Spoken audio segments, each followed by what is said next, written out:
créateur du ciel et la terre. Je te rends grâce, je te glorifie, Seigneur, par le nom puissant de Christ Jésus. Merci encore, Seigneur, que ce que je suis en train de prêcher, ce que je suis en train de proclamer, Seigneur, n'est pas de moi-même, mais plutôt, Seigneur, par ton esprit, par ton Fils, Seigneur Jésus-Christ, tu le fais, Seigneur, pour glorifier et pour éclairer encore le cœur de tes enfants, Seigneur. Permets-le que toutes ces personnes, Seigneur, qui écouteront et entendront cette parole, Seigneur, que son cœur soit dans l'abondance, dans la joie, Seigneur.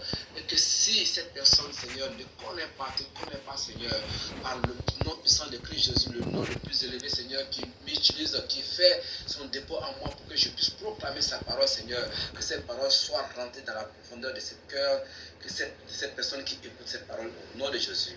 Amen.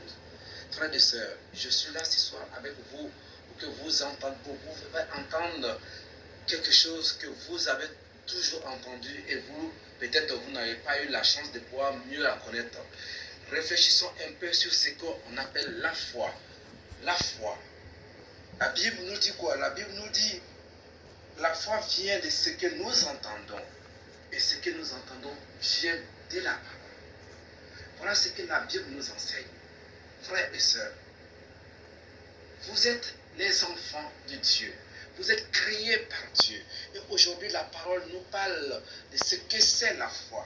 Et cette foi, Dieu nous dit, la foi vient de ce que nous entendons. Et la foi vient de ce que nous entendons. Et ce que nous entendons vient de la parole. Et cette parole est sortie de la bouche de celui qui nous a créés. Merci. Donc, que veut dire, quelle est cette foi que nous cherchons, mes frères et sœurs? Je vais vous dire, comprenez ceci. La puissance est en vous. La puissance est en vous. Dieu a déjà mis cette puissance en vous. Sauf que le diable qui est le premier menteur, le diable qui est le premier qui rend la peur dans nos cœurs, permet que nous ne sachions pas ce que c'est la grandeur. Il fait de telle sorte que nous ne connaissons pas que tout est en nous. Il ne peut rien faire sur nous. Il ne peut pas réagir sur nous. Il ne peut même pas nous attraper. Il ne peut même pas nous toucher. Mais ce qu'il fait, il essaie de mener des troubles dans nos pensées pour que nous pensions que ce que nous voulons faire, ce n'est pas la possibilité. Ce n'est pas possible parce qu'ils ne veulent pas que nous nous connaissions. Et c'est ce que la parole te dit. Quand tu lis, quand tu écoutes, quand tu entends la voix de Dieu, cette voix te permet de pouvoir avoir un courage en toi. Oui, une force qui t'anime pour te dire que vas-y, n'aie pas peur. Vas-y, n'aie pas peur. Vas-y, ne crains pas. Il a dit à Josué, ne crains pas, je suis avec toi. Il a dit à Moïse, ne crains pas, je suis avec toi. Donc toi aussi, il te dit, ne crains pas, je suis avec toi. Donc aujourd'hui, je te dis, la puissance de Dieu est en toi. Dieu se réjouit. Le Dieu vivant se réjouit quand il voit que ses enfants savent ce qu'il a mis en eux. Mais le diable ne veut pas que vous sachiez que ce que Dieu a mis en vous. Il vous a dit, l'esprit qui est avec moi, l'esprit que j'ai pris pour créer, pour te créer, je l'ai mis en toi. Ne crains pas, n'aie pas peur. N'aie pas peur. Ayez cette foi-là en toi. Et crois à ce que tu dis. Crois à ce que tu fais. Crois à ce que tu es. Parce qu'il y a quelque chose que Dieu vous dit. Je suis Emmanuel. Dieu est avec toi. Dieu est en toi.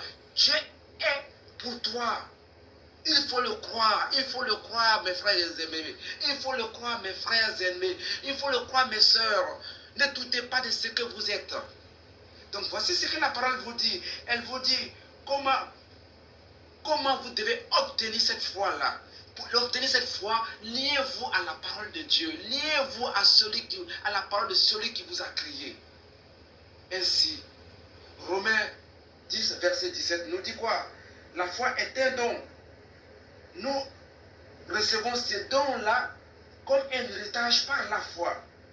Et nous sommes des enfants spirituels. Nous sommes des enfants spirituels. Romains 10, verset 17. Nous sommes des enfants spirituels. C'est dont nous le recevons. Nous le recevons. Nous le recevons par la foi.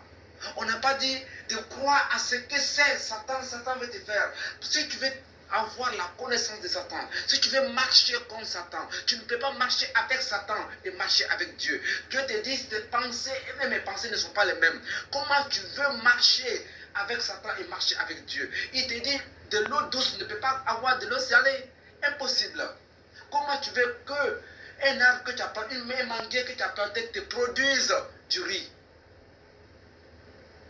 Frères et sœurs,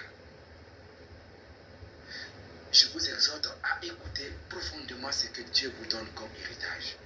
Frères et sœurs, Dieu vous aime. Il vous aime. Regardez ce qu'il a fait.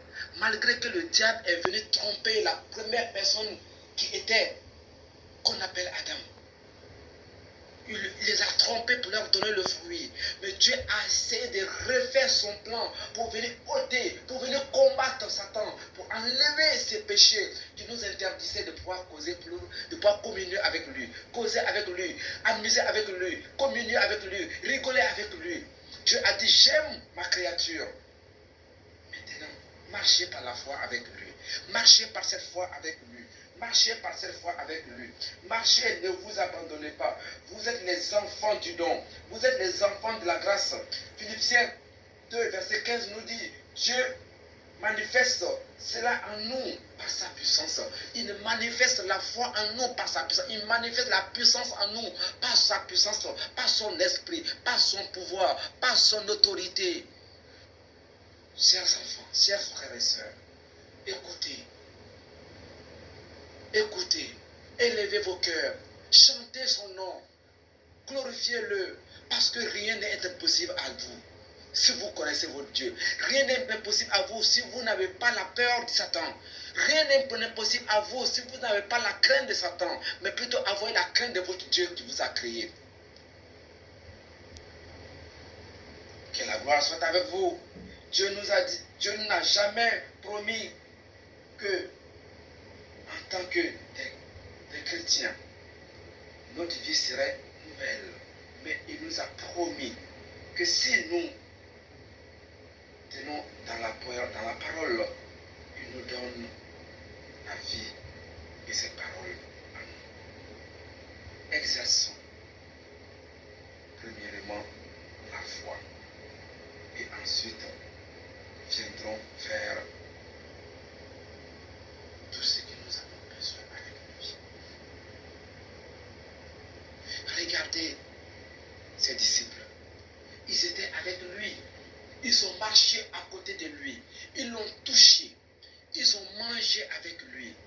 Mais ils étaient impossibles tant que leur esprit, tant que l'esprit de Dieu ne leur donnait pas la connaissance de pouvoir délivrer. Mais dès lors que le Dieu vivant a rejoint le Père et qu'il leur a envoyé le consolateur, une seule parole suffisait pour que la guérison s'installe à celui qui est devant lui. Une seule parole suffisait pour qu'il dise à chaque malade, lève-toi et marche au nom de Jésus. Vous avez ce nom. Il vous a dit, je ne vous laisserai pas orphelin. Il vous a dit que je ne vous abandonnerai pas. Il vous a dit que je vous donnerai ma Vierge. Quelle est sa Vierge? Son nom. Son nom est plus puissant que tout. Le nom le plus élevé. Gloire soit à lui seul. Au nom de Jésus. Gloire soit à lui. Remplissez-vous de son nom. Amen. Je vous laisse sur ces petits mots. Et d'autres, ceux qui ont le cœur, ceux qui sont contents de pouvoir entendre cette parole, qui me répondent quand même Amen en me répondant. Merci à vous. Que le Seigneur Dieu, celui que nous prions, celui que nous élevons, celui que nous chantons, celui que nous actons, vous donne le cœur de pouvoir être à ta présence tous les jours au nom de Jésus. Amen.